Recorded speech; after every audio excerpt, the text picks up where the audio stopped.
সংস্কৃতি উপদেষ্টা মোস্তফা সরোয়ার ফারুকীকে প্রশ্ন করা নিয়ে ৩ সাংবাদিককে চাকরি খোয়াতে হলো। বন্ধ হলো একটি বেসরকারি টিভি চ্যানেলের সংবাদ প্রচার। অভিযোগ, এই ৩ সাংবাদিক জুলাই আন্দোলনে নিহতের ব্যাপারে জাতিসংঘের প্রতিবেদনে উল্লেখ করার সংখ্যা নিয়ে প্রশ্ন করেছিলেন। তাতে উপদেষ্টা বেজায়ে চটেছেন, সাংবাদিকদের দিয়েছেন গবেষণা করার পরামর্শ। দর্শক, আমরা বিশ্লেষণ করে দেখাতে চাই, উপদেষ্টা মোস্তফা সরোয়ার ফারুকী নিজেই জাতিসংঘের প্রতিবেদন হয় পড়েননি, অথবা পড়লেও বোঝেননি, কিংবা বুঝেও না বোঝার ভান করে এ নিয়ে রাজনীতি করছেন। আমাদের বিশ্লেষণ হলো, জাতিসংঘের রিপোর্টে নিহতের যে সংখ্যা ১৪০০ বলা হয়েছে, সেটি শুধু জুলাই আন্দোলনে নিহতের সংখ্যা নয়, এটি 15 আগস্ট পর্যন্ত নিহতের সংখ্যা।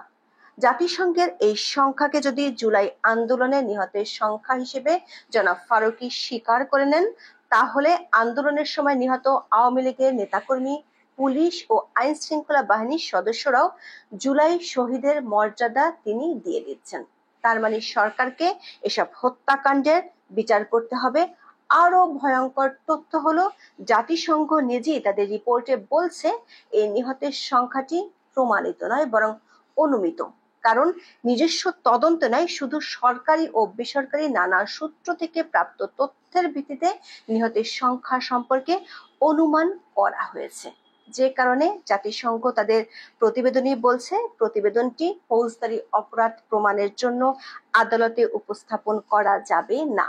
আরো কিছু তথ্য আছে যেগুলো জনাব সরোয়ার ফারুকী গবেষণার জন্য কাজে লাগাতে পারে। সেসব তথ্য জানতে চলুন যাওয়া যাক বিশ্লেষণে। জুলাই আন্দোলনের সময় সংঘটিত ঘটনাবলী, নিহতের সংখ্যা নিয়ে জাতিসংঘের মানবাধিকার কার্যালয় প্রতিবেদন দিয়েছিল চলতি বছরের 12 ফেব্রুয়ারি। সে রিপোর্টটিতে নিহতের সংখ্যা তুলে ধরা হয় ১৪০০। 28 এপ্রিল থেকে এই সংখ্যা নিয়ে আবারও আলোচনা হচ্ছে। শুরুতে ছোট্ট করে তুলে ধরতে চাই সে আলোচনার হেতু বা উপলক্ষ, তারপর যাব জাতিসংঘের রিপোর্ট নিয়ে উপদেষ্টা ফারুকী কতটুকু জানেন সে আলোচনায়। কান চলচ্চিত্র উৎসবে বাংলাদেশি একটি শর্ট ফিল্ম প্রদর্শন নিয়ে 28 এপ্রিল সংবাদ সম্মেলন করেন সংস্কৃতি উপদেষ্টা মোস্তফা সরোয়ার ফারুকী। এতে প্রশ্নোত্তর উঠে আসে মঙ্গল শোভাযাত্রার নাম পরিবর্তন এবং একটি বিকৃত মোটিভ ব্যবহারের প্রসঙ্গ। দর্শক, ইউনেস্কো 2016 সালে মঙ্গল শোভাযাত্রাকে বিশ্ব সাংস্কৃতিক ঐতিহ্যের তালিকাভুক্ত করে। তবে এবার সে নাম পরিবর্তন এবং বৈশিষ্ট্য বদলে দেওয়ার কারণে শোভাযাত্রাটি আর ইউনেস্কোর তালিকায় থাকবে কিনা তা নিয়ে তৈরি হয়েছে সংশয়। সাংবাদিকরা এর জন্য সংবাদ সম্মেলনে জনাব ফারুকীর দায় নিয়ে প্রশ্ন তোলেন।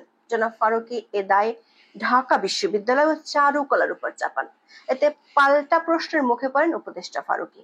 বিকৃত মোটিভ ব্যবহারের সিদ্ধান্ত ঢাকা বিশ্ববিদ্যালয় বলে দাবি করেন। তবে এরপরে জনাব ফারুকী যোগ করেন নিজস্ব নোক্তা। মূল বিষয়ে কথা না বলে তিনি চলে যান জাতীয় ঐক্যের বিষয়ে আলোচনায়। তিনি বলেন, সাধারণ মানুষ হিসেবে আমার ভাবনাটি কি, আমি সাধারণ নাগরিক হিসেবে বলছি, আমরা যখন জাতীয় ঐক্যের কথা বলি তখন জাতীয় ঐক্যের মধ্যে কি আমরা ধরেন যে মানুষ ১৪০০ মানুষ খুন করেছেন জুলাইয়ে, তার বিচার প্রক্রিয়া শেষ হওয়ার আগে তার বিচার অনুশোচনা ক্ষমা কোনো কিছুই ঘটেনি, আপনি কি আমাকে বলছেন তার সঙ্গে জাতীয় ঐক্য করবার জন্য?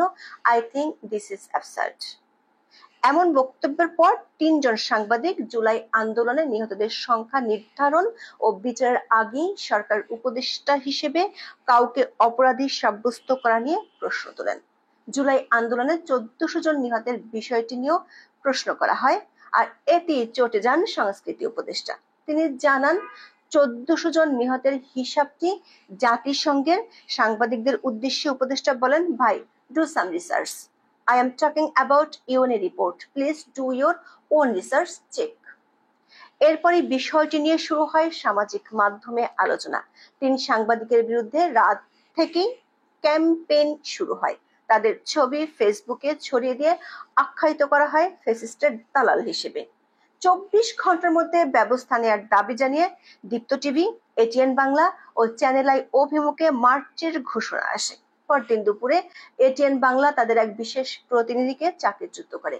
দীপ্ত টেলিভিশন থেকেও চাকরি হারান 2 সংবাদকর্মী।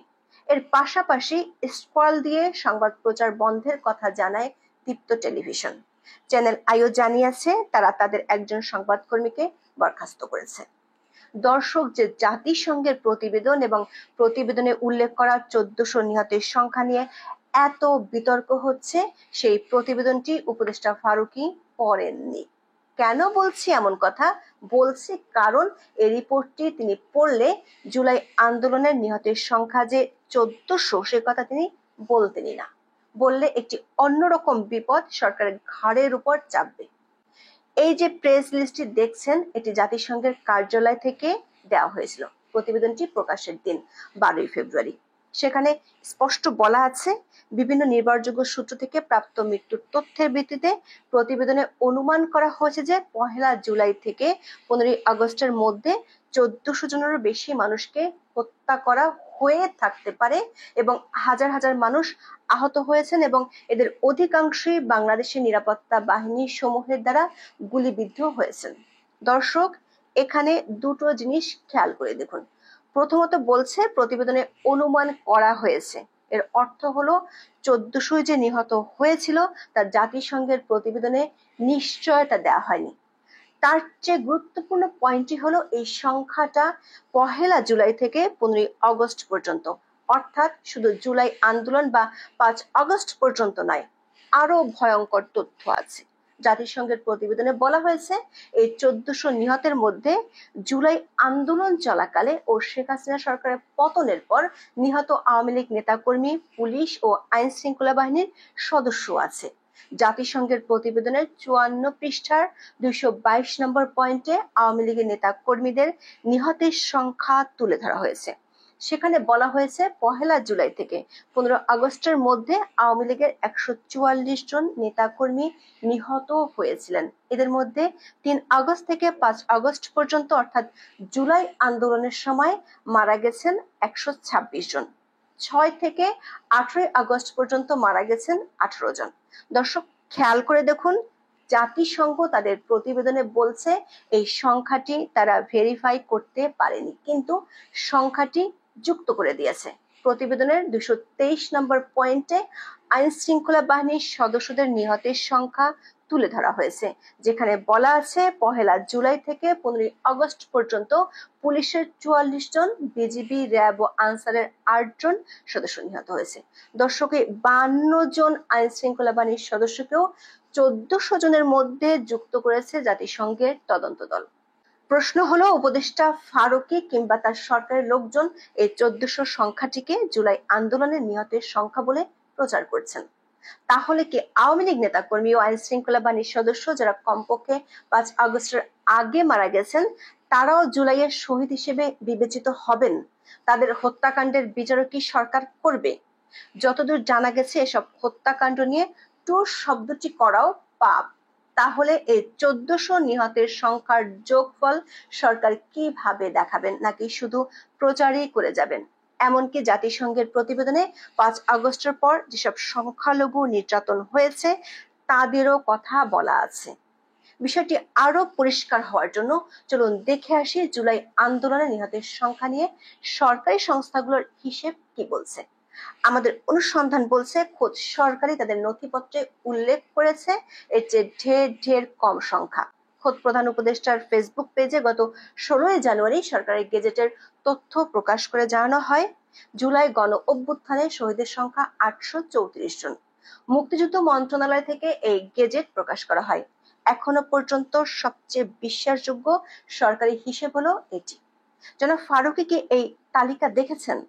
দর্শক, খোদ সরকারি যেখানে নিহতের সংখ্যা প্রায় 850 বলে দেখাচ্ছে, সেখানে 1400 সংখ্যাটি নিয়ে সংস্কৃতি উপদেষ্টার বক্তব্য প্রশ্ন করা কেন সাংবাদিকতার রীতি বিরুদ্ধ হবে?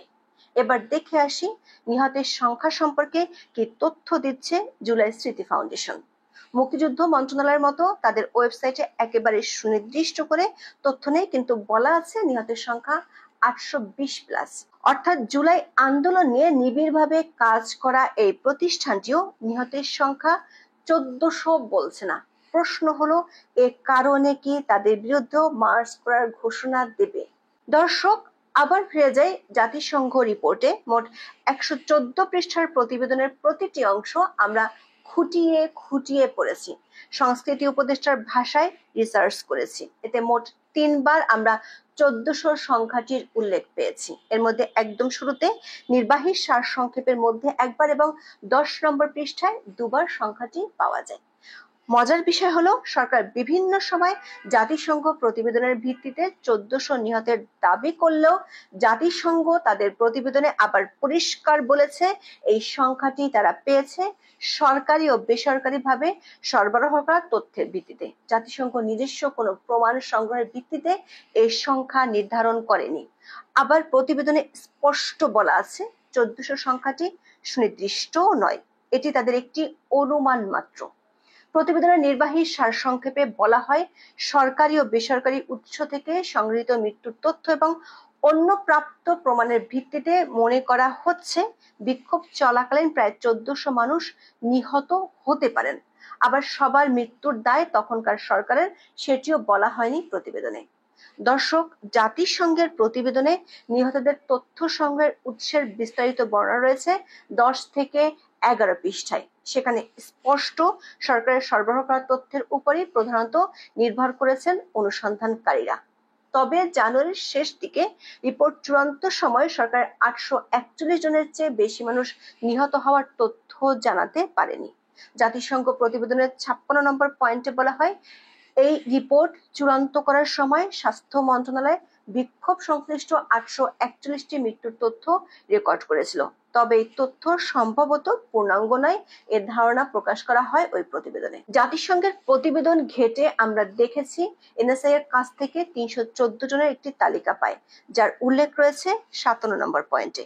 এর পরের পয়েন্ট 58 নম্বরে বলা হয়, মৃত্যুর সংখ্যা একটি পূর্ণাঙ্গ চিত্র পেতে তারা স্বাস্থ্য মন্ত্রণালয়ের তথ্যকে বেসরকারি সংস্থা ও অন্য উৎসের তালিকার সঙ্গে মিলিয়ে ডুপ্লিকেট বাদ দিয়েছে।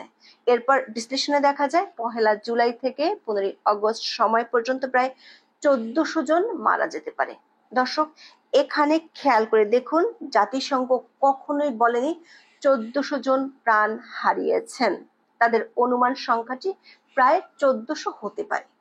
এই প্রতিবেদনের 60 নম্বর পয়েন্টে জাতিসংঘ স্বীকার করেছে তারা সব মৃত্যুর ঘটনার সত্যতা যাচাই করেনি অথবা প্রতিটি ঘটনার জন্য রাষ্ট্রকেও দায়ী করেনি, তবে অধিকাংশ মৃত্যুই আগ্নেয়াস্ত্র ব্যবহারে সংঘটিত হয়েছে বলে দেখা গেছে। দর্শক, জাতিসংঘ তার নিজের প্রতিবেদনে নিজের রিপোর্টের দুর্বলতার কথা স্পষ্টভাবে তুলে ধরেছে।